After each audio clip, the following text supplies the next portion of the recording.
Podcast Studios. This is After 9 with Scott and Kat. Hey now. Hello, friends. How you doing, Kat? Good. You? Good. Voice is holding up. You're still hanging on. Hanging in there. Did you have a good weekend? I did. I went in my swim spa a couple times. Oh, I'm so jealous. Okay, we were so anxious to go. It's not even, the deck around it isn't even complete yet. We just hopped over and went in. Hopped over what? Not much. There was a stool. There's like a stool down there because you need to give some space for the swim spa. So there's like a big gap. So my husband went into the gap and then we tossed the kids over top into the swim spa. Oh. I got to tell you though, best sleep I've had in a long time. Right. Holy moly, it's nice. Okay, and this has got all the bells and whistles. I think you said it was the Bellagio package. So Correct. this'll have all the colored lights and it'll play music. Did you sync it up to your phone and all that sort of stuff? I haven't done that yet. I have not. I just really wanted to use it. So that's as far as I got. And how many laps did you do? Or did you just sit there? It was actually pretty hilarious because the lowest speed of lap is very hard. Really? Yeah. It was. So I did it for a while, but I was like, wow, this is going to take getting used to. Because I didn't get the one that was just for that, because there's ones you can get that are very specific to that. Mine just has that one speed or nothing. So you can either turn it on or leave it and put the other jets on. So it's only an on and off because that's not the purpose of this for us, right? It's more of a swimming pool / hot tub pool, whatever you want to call it, I guess. Well, it's great because it could be a hot tub or it could be a pool. Yeah, it's everything. So, yeah, it was fun. But watching my kids like go flying was hilarious. It's way too strong for them. So they're like flying. Is this one of those ones where if you really juice up the power, you can almost like sort of boogie board on it or something like that? You can boogie board on it, yes. In your backyard, you Yeah. can go boogie boarding. It's cool, yeah. That's all. Are you going to do it? Probably. Yeah. Yeah. Right. I love it. How long did you spend in there? Like, what's your average? I'm going to man. go sit in the tub for a while. Well, we weren't even sitting. Like, we were swimming around. I think we were in there for like an hour both times. An hour a piece. You wait until like Christmas Eve when you get a nice light snow falling and it's right around 0 degrees, but the hot tub's like somewhere between 90 and 105. Oh, yeah. Oh, it's one of the best feelings in the world, Kat. Bring it on. I have a hot tub at my place. I was inspired by you. You had your tub opening this weekend, and I was excited for you. And I thought, I've got this damn hot tub in my backyard. And I used to be a big Scott tub fan. I don't do as much entertaining as I used to, though. So I thought, I'm going to get rid of it. It's hard to get rid of a hot tub. People don't want it anymore. People don't want it. It's weird. I Nobody, know. even for free. No, you can't give it. You can't even give it away for free. Like if you have a hot tub right now, you might get lucky and find somebody on Facebook that wants it, but chances are you're going to pull out a chainsaw, cut it in half, and pull it out of your backyard in pieces. That's a good chance. And with this one, I thought, I'm going to open it back up. I'm going to use it for the winter, and then I'll either get rid of it or give it away in the spring. So I filled it up, I turned it on, and I showed you the video earlier. It has One massive leak. It has a big leak. Huge leak. It doesn't look like it's something that's like detrimental. I think that you're going to be able to like figure that out though. It's probably a valve or something stupid. Probably something easy. Something that'll cost $350 plus parts to fix, I'm sure. That's usually what it is when it comes to a hot tub. But anyway, a good weekend though overall, I assume. Yeah, it was good. And then I had my college friend over, Julie and her family on Saturday. So it was really great. Got to catch up. Very nice. Yeah. I want to play something for you that was a massive part of my childhood. Where are we? When are we? We're descending toward Hill Valley, California at 4:29 p.m. on Wednesday, October 21st, 2015. 2015? You mean we're in the future? Are we though? You know, I remember I grew up with that movie. I loved Marty McFly. I, like many other guys my age, went through a small skateboarding phase because of Back to the Future. That's funny. I wanted to play guitar and wear an all denim outfit with a vest. You know, I mean, Marty McFly was an inspiration to so many Gen X males. But the movie was very misleading. It got us all excited about the future and the flying skateboards and the flying cars and all these things that we would have. Mm-hmm. Do we have any of the things that they said we would have? Oh, that's a good question. So no to the flying cars, but I think that's for the best because it turns out humans have gotten dumber, not smarter, I think. That's another one. Right? So I think that they assumed that everything would work just fine and swell, if you will, because of that. But no, people are dumber. We don't really want flying cars. People will crash into each other way more. People take advantage of it and crash into houses. It would be awful. I feel like I do still want it. I mean, I know there's going to be some carnage, but maybe this is natural selection. Maybe that's what needs to happen is they just roll out flying cars and the dumb ones won't make it and the smart ones will. I know, I like that thought, but I feel like there's going to be way too many people that die that shouldn't. And by that, I mean, like I said, they're going to end up crashing into buildings and hurting people that are innocent bystanders. Too many innocent bystanders. So I don't like that. Hey, we can make a car drive itself. Can we not make one of these flying cars just fly itself? There must be a way that we as the regular folks here can just go to our regular Ford or Subaru dealer or something, and you've got the options. You got the gas, you've got the hybrid, the fully electric, or the flying. And it just flies you wherever you want to go. I want to get to that point where I can land in my backyard and walk right into the kitchen. Yeah. I don't trust humans. Think of all the homes we could build if we took out all the driveways and put houses in driveways and then we all parked in the yard because we have a flying car. You know what? I actually wouldn't put it past Elon Musk to be thinking about this as part of his next endeavor after he does all the cab stuff that he's working on right now, the autonomous cabs and things like that, and buses.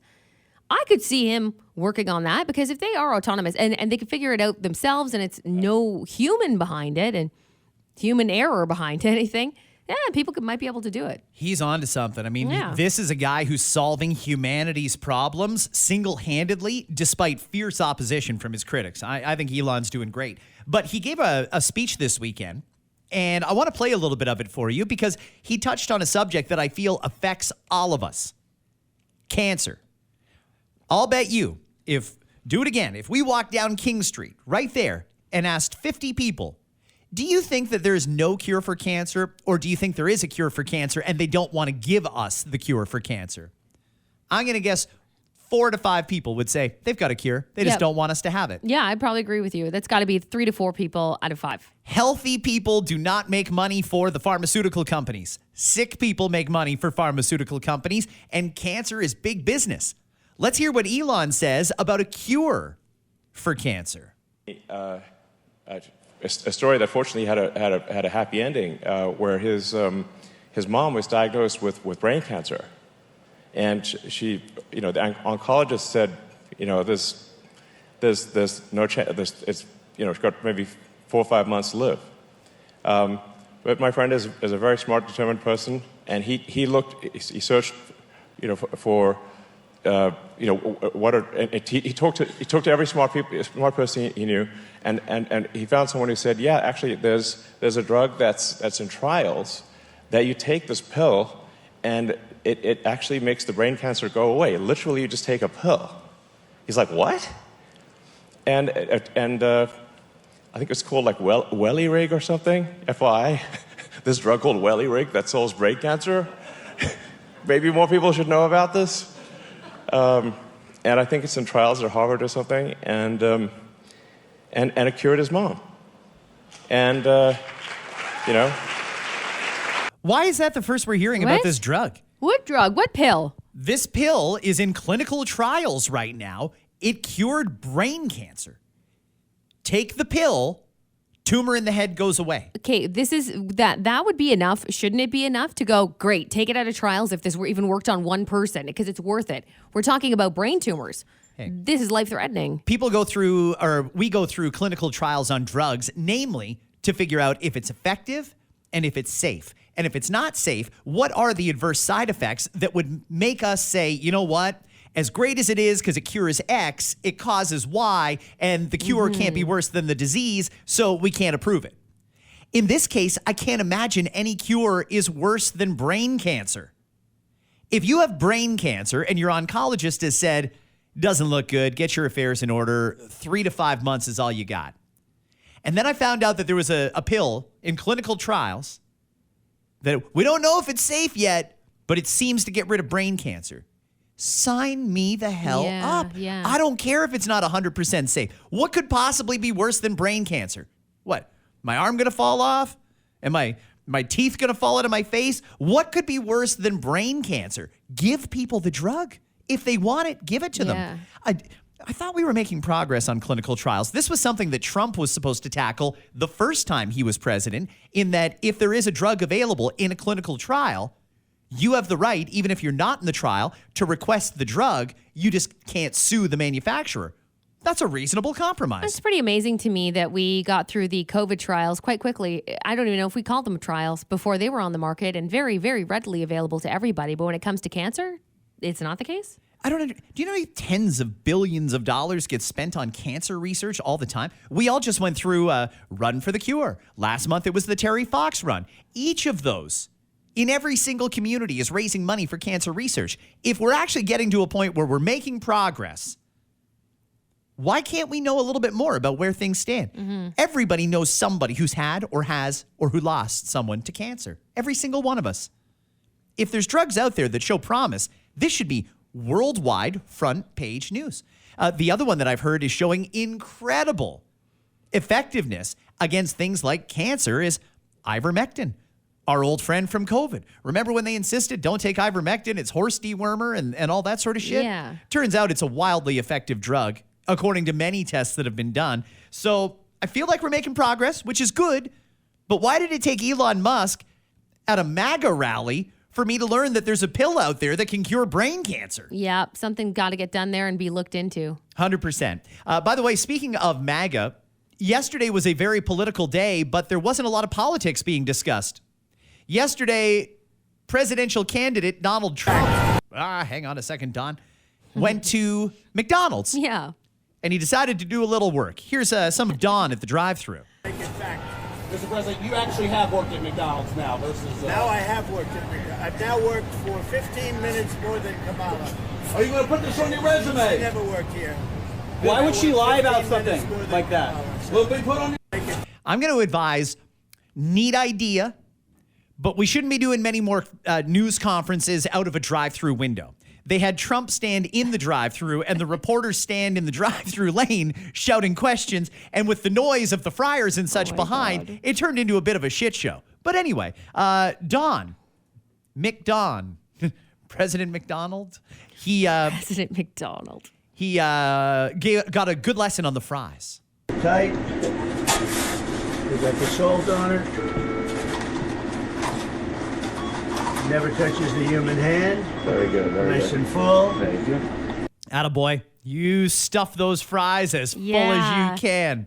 It was interesting, though, because I thought everybody knew in that area that Trump was going to be there working at a McDonald's. There was a huge lineup of people that came to see him there. But still, some of the people that went through the drive-thru were legitimately shocked to see Donald Trump hand them their order. What goes through your mind? If you're just regular run-of-the-mill day, you're going to roll through the McDonald's drive-thru and there's, holy shit, Doug Ford at the window. Yeah, would it be that surprising? It wouldn't be that surprising. It wouldn't be that surprising. Maybe someday that might even happen. You never know. You got to have a question ready in case you ever do bump into people. Obviously, when you're on an election trail of sorts, you're more likely to pop up at the grand opening of things, or in this case, McDonald's, fine, to show that you're for the people, right? All those things that come into play. We all know how it goes. But do you feel like we should all have a question ready should that happen? Yeah. Like, absolutely. don't you feel like if that was you and you were faced with, if Doug Ford, let's do that as an example, you'd want to be ready with a question, right? And be like, I'm going to stop you right there before you hand me my McFlurry, sir. How much is that goddamn tunnel going to cost? Right? You got to be ready. Why are we building the 413 when we could buy back the 407? There's two good questions that you can ask. Here is a apparently surprised customer going through the drive-thru. A lot of fun here, everybody. Oh my God! Oh my Look God! at all the fake news of it. Hello, everybody. You can fake this, And right? you know this is compliments of Trump, okay? Yes, thank you. Okay. Mr. President, Yes. please don't let the United States become Brazil, my native Brazil. We'll keep it Please, good. Please, please. We're going to make it better than ever, okay? Thank you. Thank you. Thank you. It's a pleasure, Mr. Compliments President. of Trump. Yes. Have a good time. Thank you so much. Thank you over there. Oh my God. Have a good time. Thank The whole car is Jeez. climbing all over each other trying to get pictures and shake his hand. The drive-thru window slammed shut. It was crazy. Wow. I'll play just a little bit more of Trump speaking to people, and then we're going to move on to what's happening today. I could do this all day. I wouldn't mind this job. I like this job. I think I might come back and do it again. Thank you. Look at that. Look at that. How are you? Thank you, Mr. President. Nice to see you. How you doing? You made it possible for ordinary people like us to meet you. You're not ordinary. I mean, thank you so much You for are not everything you're ordinary. doing. I can see. We pray for you, and you are the type of person we want to be the president. Thank you very much. Thank you so much. So nice. Thank you. Did he say you are the MAGA person we want to be president? That's great. Oh, it's so good. Today, after a 19-week break, the Ontario Legislature resumes sitting. They're going to be introducing many things that you've probably heard a lot about over the summer break. The Transport Minister is going to introduce a bill aimed at tackling gridlock in Ontario. Pramit Sakaria, I think is how I say his name, announced that his bill would include everything from facilitating construction 24 hours a day to accelerating property acquisitions and an environmental assessment for Highway 413. This is the one that would also require municipalities to ask permission from the province if they want to put in a bike lane that takes out a lane of drivable traffic. Is today going to be dramatic as this gets discussed, or is this just going to be kind of information session? It's first day of school. Everybody's working it out. Hey, here's a new suit I got. How was your summer? Well, first Summer? off, it was Fuck you guys. It was 19 weeks. I used to defend politicians on this. I did.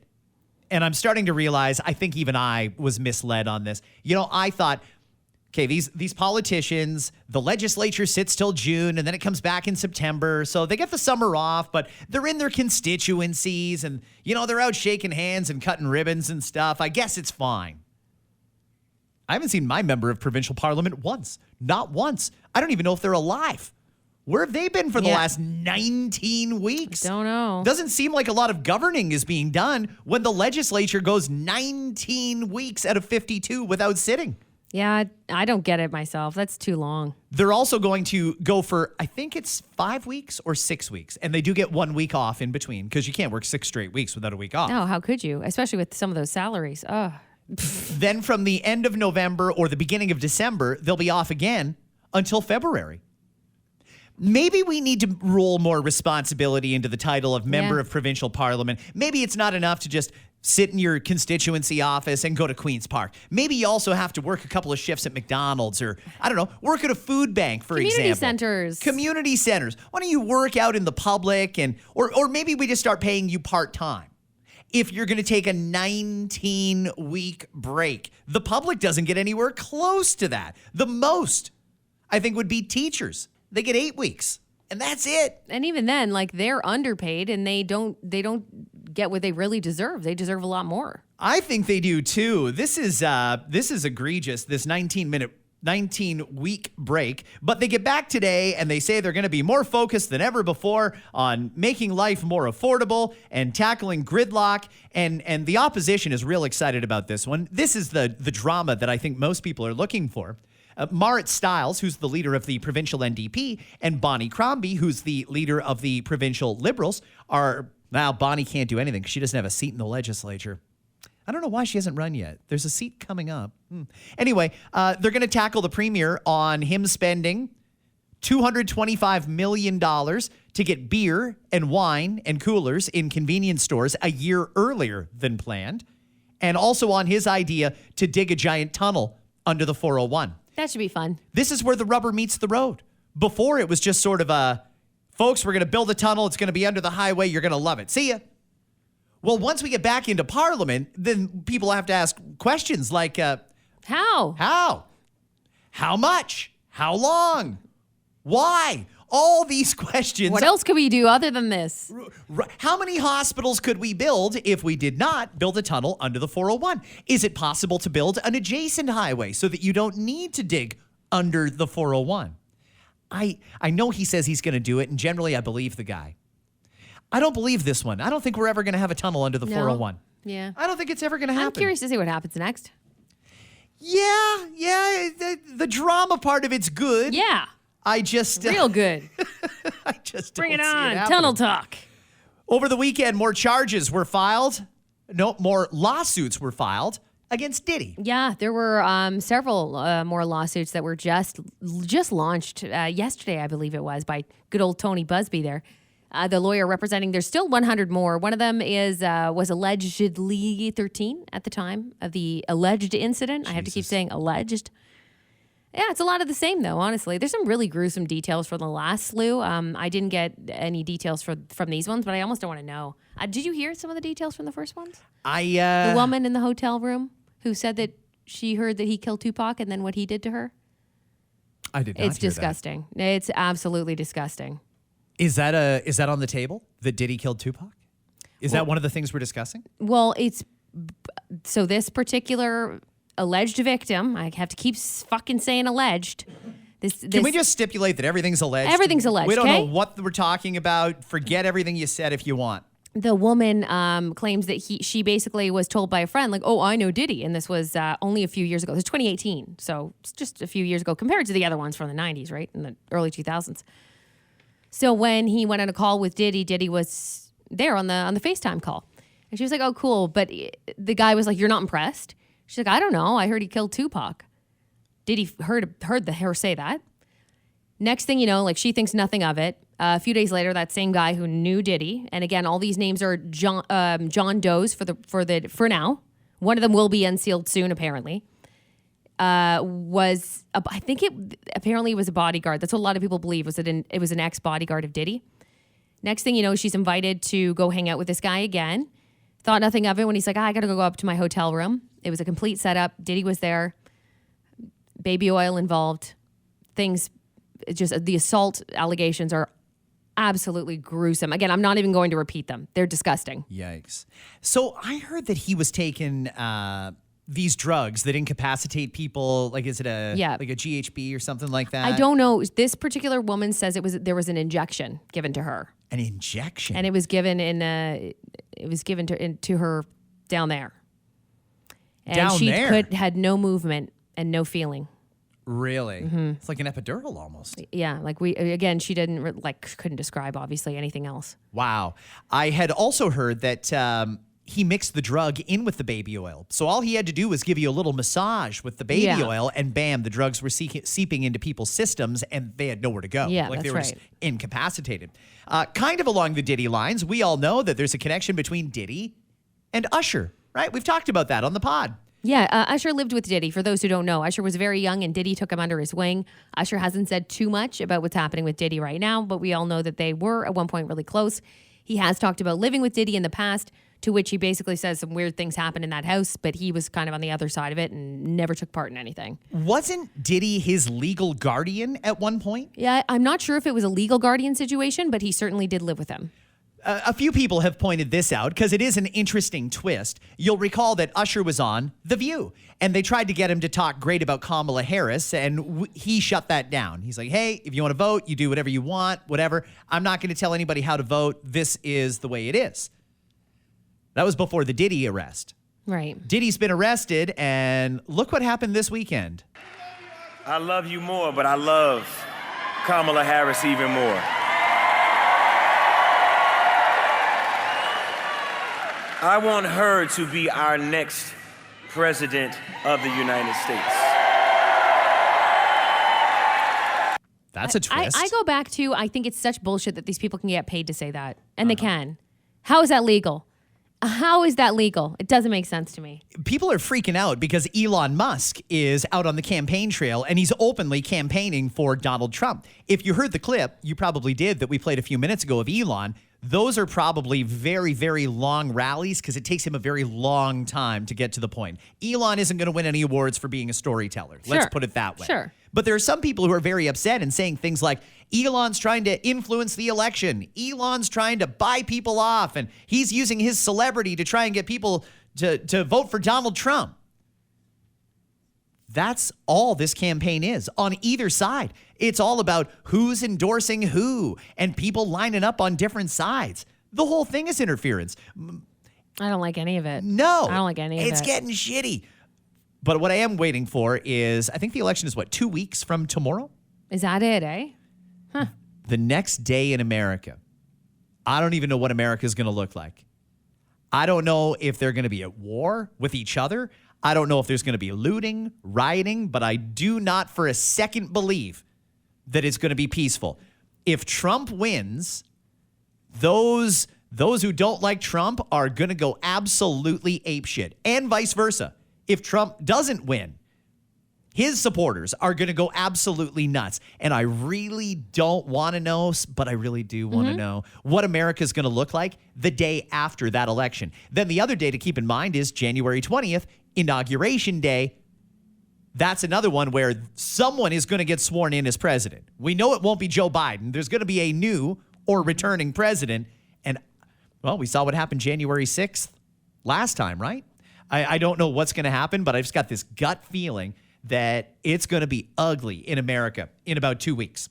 Something else, though, that I want to get to before we run out of time here. You've dropped people off at the airport, I guess, in your day? Sure. Yeah, sometimes. Sometimes I just pretend like I'm busy and I can't anymore. I don't do it very often. Your husband travels a lot, though, on business. Do you ever take him to the Yeah. airport, or No. you just kiss him at the door and say you figure it out? His company pays for everything, so he's fine. Love it. They're not paying me. An airport in New Zealand is in the news for their new hugging policy. You get 3 minutes in the kiss and ride. 3 minutes for the person to get out of your car, give you a hug, get their suitcase, and be on their way. Get the heck out of here. Apparently, there's far too many people that are lingering in that departures area. Oh, one more hug. Tell me about your travel plans, as if you didn't just talk in the car on the way over there. Yeah, that's the funny part to me is that why does it need to take so long? You couldn't have said all these sentiments while you were on the road? Like, for sure, kiss and hug, bye. But yeah, 3 minutes seems fair to me. That seems fine. They say that if you would like to have a more lingering goodbye, you should go and park your car. Park your car. It's amazing how many people don't think about that. Like just basic common courtesy. I'll use Pearson Airport as an example, the one in Mississauga that serves Toronto. If you go to Pearson, you got options. You can drop somebody off right at the curb, and as long as you're quick, like 3 minutes or less, like this airport in New Zealand has implemented here, you can just wish them well on their way, give them their case, say see ya, and then you peel away and you're gone. But if you'd like to have a longer goodbye, you can go and park your car and go right into the airport. If you'd like a little bit more time, but you don't want to go into the airport, they have the cell phone lots. There's lots of different places you can go without holding up traffic for the rest of us who just want this person out of their car. It's very fair. I think it's a very fair ask. There's nothing wrong with it at all. One person called it inhumane that they would try and cap hugging at 3 minutes. No. You know how long a 3 minute hug is? Go ahead, anybody. Try and hug your partner for 3 minutes. Say goodbye to them and hug them. Go ahead. Say your sentiments. 3 minutes is a long, unnecessary hug. And yes, of course it includes the luggage, right? Like to me, the luggage takes longer than the goodbye. Yeah. Get it out of the car, have a quick hug, kiss, kiss, hug, hug, bye. Bye. You don't need to drag this out for more than 3 minutes. Nah.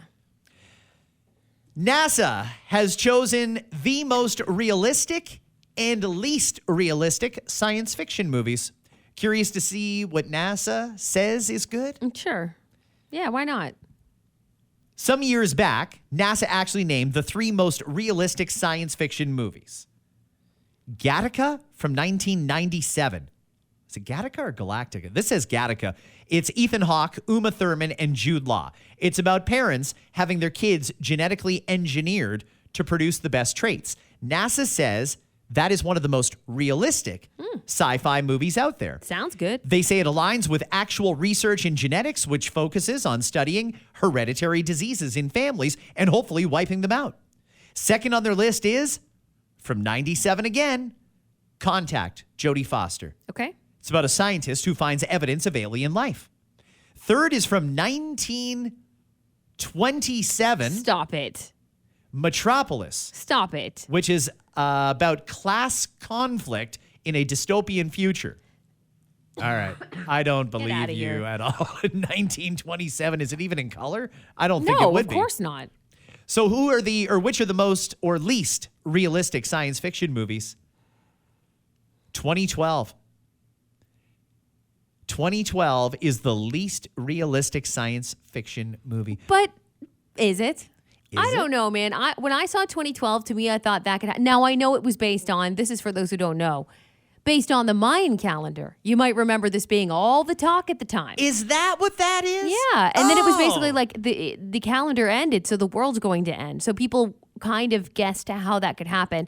And then they made the movie called 2012.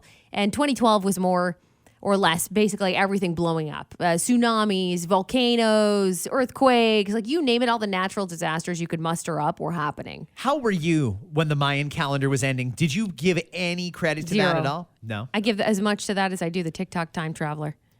Who, by the way, where is he at with his guess about aliens and all that stuff that happened recently?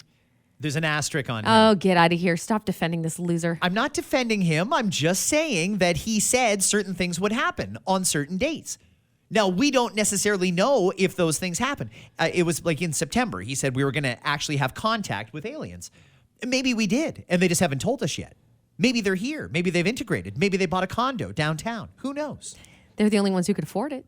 I think they're the only ones who want it. By the way, I don't want to brag too much. Do you remember a couple of years ago when I said a couple of things are going to happen here? Number one, crime is going to spike because when the economy's bad, crime gets bad. It does happen. Yep. Crime spiked. The other thing we said was, I don't think we've thought this through. This plan to build as many homes as possible, where 90% of what we're building are condos, is not good. People don't want condos. You may think they want condos and they might be faster to build, but people don't want condos. They don't. Sure enough, we've got a crisis with the amount of empty condominiums, but still a homeless problem at the same time. Yes. In other words, people either can't afford it or they'd rather live in a goddamn tent than in some of these condo buildings. Or just keep living with 9 other families in a home. That's another thing that's happening. It's amazing how many people are cohabitating these days with, like, not in a romantic way, just for purely financial and practical reasons. Yeah, that's right. Okay, finish this list. The core, where scientists have to drill to the center of the Earth to restart its rotation. Yeah. That's from 2003, is the second least realistic sci-fi movie. I've never seen it, so I'll trust them on that. Can we do that? Can we drill right to the core and start the world spinning again? Yeah, I thought if you started drilling here, we could say hello to Japan. Isn't that how that's supposed to work? They used to say that. If you keep digging, you'll end up in China. No, I don't. I think the core is so hot that it would just none of that would work, right? Have we ever sent anything to the core? I have no idea, actually. We've never even been to the bottom of the ocean in some places. Yeah, I just don't think we'll get there. The third least realistic movie, according to NASA, and I'm going to call BS on this one because I don't want to believe it, 1998's Armageddon. Oh. Bruce Willis and Ben Affleck. Drilling up there like that? You don't think it could happen? Drilling into an asteroid to save the Earth, apparently, is not the way we would do it. Is it really the third least realistic, NASA, or do you just not want to broach the subject? Is it really unrealistic that someday we may need to put a nuke on an asteroid Right? Maybe it wouldn't to be blow it off path from hitting Earth? See, and it could all be like, it might not be a drill. It could be a nuke. It could be many nukes, right? I think their issue with it is that no one at NASA was competent enough to run a drill, so they went and hired a bunch of ragtag oil rig workers out of the Gulf of Mexico and trained them to be astronauts in a week and then said, there you go drill. That part would never, ever happen. That part we get. If that's all they're going on, sure. But aside from that, let's think about that for a moment. I don't, come on. Third least realistic? Armageddon? You can't tell. What about The Day After Tomorrow? Yeah, There's a completely unrealistic movie. Let's get into some more. We should create a list of the least realistic science fiction movies from a real perspective, not from NASA. Because NASA, I think they were right on to something. And I think NASA knows that if shit goes down and we got to take out an asteroid that's coming for us, that's exactly what we're going to do. Yeah. We're going to go and stick a nuke on top of an asteroid and see what happens. I would be thrilled if they said that they were going to do that. Sounds good to me. Okay, we got like a minute, so I'll tell you quickly. Halloween's going to look a little differently this year, everybody. This year's excuse is out. Cocoa prices have more than doubled since the start of the year thanks to severe weather and droughts in West Africa is apparently why Halloween is ruined for a whole generation of children. We've been talking about this for I'd say a month now. You and I have been talking about it, but it's true. The price is very high. Candy companies say they're compensating by shrinking bags and raising prices. They're also using less chocolate in some products this year. They're swapping out a layer of chocolate and other fillings like wafers or nuts because of the cost. In other words, they want to give you far less of what you're used to getting, but charge you the same amount or more for that chocolate. And they do that all every time there's an excuse, right? This time it's drought in West Africa. I have no idea if they're lying or not. I haven't been to West Africa ever. Whatever. I have no idea if it rained there a lot. I don't know. Really? 70% of the world's cocoa comes from West Africa? Really? Yeah. What? whatever. They say that's why it's going to be expensive this year. They're also saying that most of the chocolate companies are re-emphasizing their candy brands because they'll make far more money on the candy than they will on the chocolate this year. And that's why there's such a push to give out freaking jelly beans and Skittles and M&Ms and stuff. Well, anything that doesn't have chocolate. So I think we talked about this on the show. And one thing I will point out too is there's other options other than candy. If you're like, okay, the chocolate's way too much, but there's going to be too much candy. They still have those things you can buy, like vouchers and things like that. Like cities often will give free skate vouchers and you purchase them, but you purchase them at like 50 cents a pop. And then it'll get someone in for like a free skate or a free swim. So that's not a bad idea to give to kids. Yeah. Not a bad idea. There's all kinds of things we could Lots give of out. different things we could do. I mean, I just, at the same time, you don't want to be junky. Like, I don't want to say, go to the dollar store. It's probably cheaper to buy a bunch of dollar store stuff. Like, it's also wasteful sometimes. I wouldn't mind a balance. I wouldn't mind if Halloween evolved a little bit so that, yeah, you still get the candy and you still get the bags of chips and you still get the chocolate bars, but cities throwing in passes for a free swim at the rec center. Okay, that's great. Maybe that saves you a few bucks. We could expand that a little further. How about